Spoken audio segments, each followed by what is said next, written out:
کے پاس بیٹھتا ہوں، جوان میرے ساتھ معاملات شیئر کرتے ہیں۔ ممبر کا تقدس اس بات کی اجازت نہیں دیتا کہ میں مزید کھل کے بات کر سکوں۔ پورا 200-400 جوانوں کا ایک گروپ ہے اور مجھے بھی انہوں نے اپنے ساتھ ملایا اور میرے ساتھ معاملات وہ شیئر کرتے ہیں۔ یقین فرمائیے اب حالات اتنے سنگین ہو گئے ہیں اور نازک ہو گئے ہیں، ماں باپ کی عدم توجہ اور ماں باپ کی لاپرواہی کی وجہ سے، اولاد کی جلد شادیاں نہ کرنے کی وجہ سے اولاد بے راہ روی کا شکار ہو گئی، اور پھر جب ماں باپ شادی کرنا چاہتے ہیں شاید 80% 70% بچے شادی کے قابل ہی نہیں رہتے اس وقت تک جب تک ماں باپ چاہتے ہیں شادی کرنا۔ بس اس سے زیادہ میں کھل کے بات کر نہیں سکتا۔ اولاد جوان ہو جائے جلد اس کی شادی کرو۔ سرکار کی حدیث ہے کہ جو بندہ اس خوف سے شادی نہیں کرتا کہ اس کو کھلاؤں گا کہاں سے اور پلاؤں گا کہاں سے، شادی نہیں کرتا فقر کے خوف کی وجہ سے، سرکار فرماتے ہیں وہ اللہ کے رازق ہونے کا یقین ہی نہیں رکھتا، وہ اللہ کے رازق ہونے کا عقیدہ نہیں رکھتا۔ جلدی کرو شادیوں میں، شوہر کے گھر روانہ کر دو بچی کو، پڑھانا چاہے گا پڑھا لے گا، لکھانا چاہے گا لکھا لے گا۔ ہاں جی، یہ اس کے شوہر کا اور اس کی بیوی کا معاملہ ہے۔ آپ اپنا عہدہ برا ہو جائیں اور آپ اپنی ذمہ داری کو پورا کر لیں۔ جب مولا امیر المومنین علیہ السلام نے خواستگاری کی، سیدہ طاہرہ صلوات اللہ علیہا کی عمر مبارک 9 سال تھی، آقا امیر المومنین علیہ السلام کی عمر مبارک 22 سال تھی۔ جب خواستگاری کی نا، رسول اللہ فرما رہے ہیں کہ کوئی انسان جنسی خواہشات کی تکمیل کے لیے نکاح کو چھوڑ کے اگر کوئی اور راستہ اختیار کرے گا فلیس منی، وہ مجھ سے نہیں ہے، یعنی میں اس کا نبی نہیں، وہ میرا امتی نہیں۔ نکاح کو تمہاری جنسی خواہشات کی تکمیل کا رب نے ذریعہ بنایا ہے،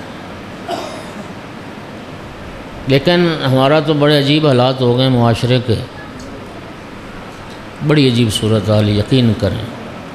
نبی کریم نے فرمایا تھا من تزوجا فقد احرز نصف دینے، جو شادی کر لیتا ہے وہ آدھا دین محفوظ کر لیتا ہے۔ صرف شادی کرنے سے انسان کا آدھا دین محفوظ ہو جاتا ہے۔ فَلْيَتَّقِ اللَّهَ فِي النِّصْفِ الْبَاقِي، اور باقی آدھے دین کی حفاظت کے لیے وہ تقوی الہی اختیار کر۔ اچھا، ایک حدیث میں اس سے بڑھ کر فرمایا من تزوجا فقد احرزا سولو سے دینے، فرمایا 2/3 دین، 3 میں سے 2 حصے دین محفوظ ہو جاتا ہے جو جوان شادی کر لیتا ہے۔ 1/3 دین کی حفاظت کے لیے تقوی الہی اختیار کرے۔ یہاں معاملہ الٹ ہو گیا، پہلے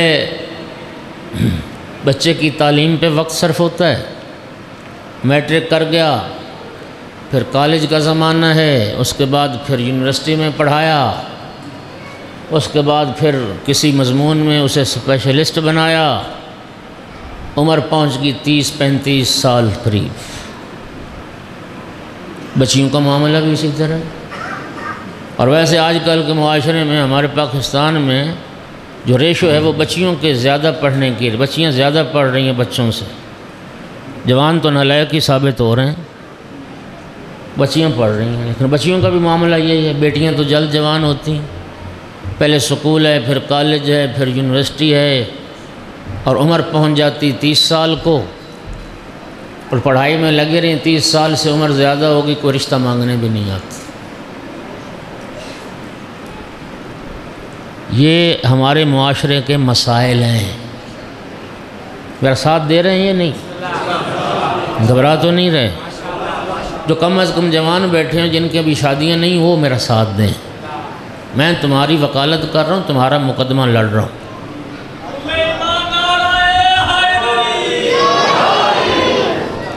جلد شادی کرو جوانوں کی۔ یہ کیا ہوا کہ پہلے تعلیم حاصل کرے، 30 سال وہ پڑھائی کرتا رہا، اب کیا کرے جی؟ نوکری کرے۔ کہاں ملتی نوکری؟ کوئی کاروبار کرے، کوئی نوکری کرے، کوئی کمائے، پھر گھر بنائے، پھر شادی۔ اتنے عرصے میں اگر منہ کالا کرتا رہا کون ذمہ دار ہوگا؟ شادی کا تو فلسفہ یہ تھا تاکہ اس کی عفت اور پاک دامنی کی حفاظت کی جائے۔ اوے بچوں بچوں او بچوں او بچوں، کیا ہو رہا ہے؟ چلو پیچھے چلو، اٹھو شابش، صلوات پڑھو سارے حضرات، بلند آواز۔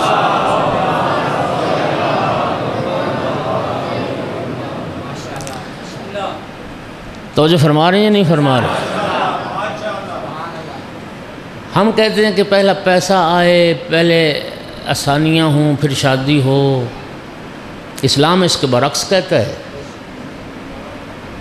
احادیث میں اور قرآن میں شادی کو باب من ابواب الرزق، رزق کا دروازہ قرار دیا گیا ہے۔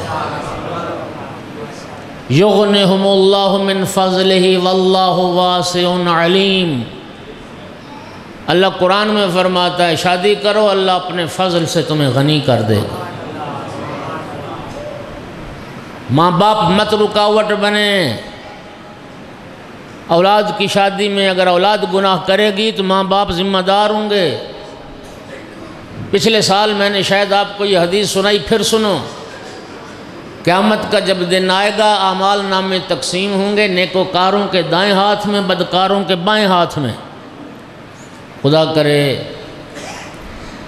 اچھا ایک بات اور سن لیں، قیامت کے دن جب اعمال نامے تقسیم ہو گئے نا، وہاں ایسا نہیں ہوگا کہ پھر بائیں ہاتھ میں پکڑ کے دائیں ہاتھ میں پکڑ لے، یہ بات وہاں نہیں ہوگی۔ ابھی جب تک زندہ ہو اس دنیا میں تمہیں اختیار ہے، تمہارے پاس فرصت ہے، تمہارے پاس موقع ہے، بائیں ہاتھ والا نامہ اعمال پھینک کے دائیں ہاتھ والا اختیار کر لو۔ اس دنیا میں تبدیلی ممکن ہے، توبہ کا دروازہ کھلا ہے، رب کی رحمت وسیع ہے۔ ایک گناہگار کے نامہ اعمال پڑے گا، گناہ لکھے ہوئے ہیں، چیخ اٹھے گا، پروردگار یہ گناہ تو میں نے نہیں کیے جو میرے نامہ اعمال میں لکھیں۔ ارشاد پروردگار ہوگا یہ گناہ تو نے نہیں کیے، تیری اولاد نے کیے۔ اولاد کے گناہوں کا جواب دہ ہونا پڑے گا۔ جہاں اولاد گناہگار سزا بھگتے گی، وہ ماں باپ بھی سزا بھگتیں گے جنہوں نے اولاد کے حقوق کا خیال نہیں کیا اور اولاد کے حقوق پورے نہیں کیے۔ اور نیکوکاروں کے جب دائیں ہاتھ میں نامہ اعمال دیا جائے گا اور وہ جب پڑھیں گے ایسی ایسی نیکیاں لکھی ہوں گی، عرض کرے گا پروردگار یہ نیکیاں تو میں نے نہیں کی جو میرے نامہ اعمال میں لکھی ہیں۔ ارشاد رب العزت ہوگا یہ نیکیاں تمہاری اولاد نے کی ہیں، جس اولاد کی تم نے تعلیم و تربیت کا اہتمام کیا، ان کے حقوق ادا کیے، جتنا اجر اولاد کو نیکیوں پر ملے گا ان کے ماں باپ کو بھی اتنا اجر ملے گا۔ یعنی ثواب میں بھی عذاب میں بھی اولاد کے ساتھ ماں باپ بھی شریک۔ نبی کریم صلی اللہ علیہ وآلہ وسلم خصوصاً جو بیٹیوں کے ماں باپ بیٹھے ہیں، نبی کریم نے فرمایا جبرائیل رب کی طرف سے پیغام لایا ہے میرے پاس، یا رسول اللہ اپنی امت سے کہہ دیں گھر میں جوان بیٹی درخت پر پکے ہوئے پھل کی مانند ہوتی ہے، اور جو درخت پر پھل پک کر تیار ہو جائے اس کا علاج کیا ہے کہ اس کو اتار کے محفوظ کر لیا جائے۔ پکا ہوا پھل درخت پہ چھوڑ دو گے، آندھیاں بھی خراب کر سکتی ہیں، دھوپ بھی اسے نقصان پہنچا سکتی ہے، پرندے بھی اسے نقصان پہنچا سکتے ہیں۔ سرکار نے فرمایا رب کی طرف سے یہ پیغام ہے، گھر میں بیٹی جوان ہو اس کو جلد رخصت کر دو، اس کی شادی کر دو اور اس کو شوہر کے گھر روانہ کر دو۔